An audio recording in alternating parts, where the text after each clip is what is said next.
le mafuang fa sala le chang sal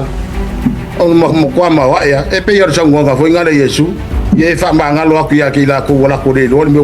fa ya kya ka pe nga ku la nga le wo o ye ma su nga le ri fa sala ya wo ma chang sal ma ke ri fa wa la va ku sa ku lo wa tu lo tu ma lo wa o ke o fanga se ku ma lo ai fanga ka nga ka a fa fonga mai o toia le ta o mai suafa le la ko fa ia me fa e le HPP ma ko va ai fa ngari poro keki o la tala sa o le te vatu o te ofo to le mama ke no le ka wa a fa fonga wala maka mai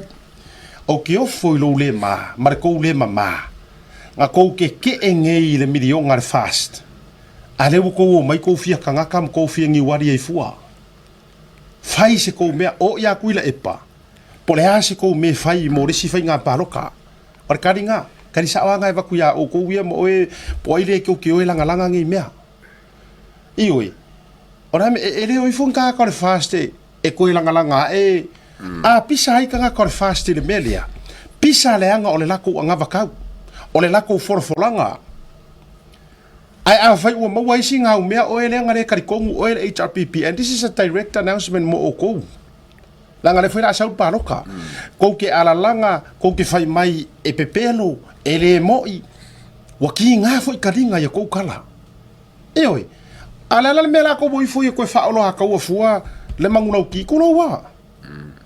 e sa ra tala le to mar kan foi ka o finis ko pele ka o me fa ko ma se fi kuli ma le pela ka fi fua e oi o me mongere le kumaro mongo mo le ala o ka ofi o me mo ala le o te fai atu ai o ke o fo ko le mamasuli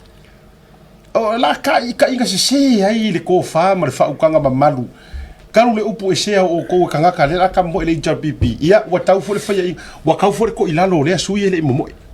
e yara le la fai atu mongia to te sela fia o le o te pese tu lava mo pese tu lava ele work isa mo alo fai campaign fa ka fa leanga ele work o le meanga o ele songa ma fua anga nga fai inga i kula epa le songa ma inga nga ma fua nga fai inga kula epa o le ka fa leanga le la auli ar mari koa fa leanga ya ai fa leanga inga kaimi o nga ka fa leanga nga pa uai e o ile akua ile karikongu ile akua o se la ka fa leanga i ka mo e ki nga fai akura menga ko ilalo popo ai le la ko o mai fu e fa nga oh my god boy my good lady nga ka fai o le la o i foi a makanga kaulanga langa makau fa leanga ia o le fa kai o le o kele ai le promotions makwe nga o lo fai kanga ila fionga fai puli o le me mangele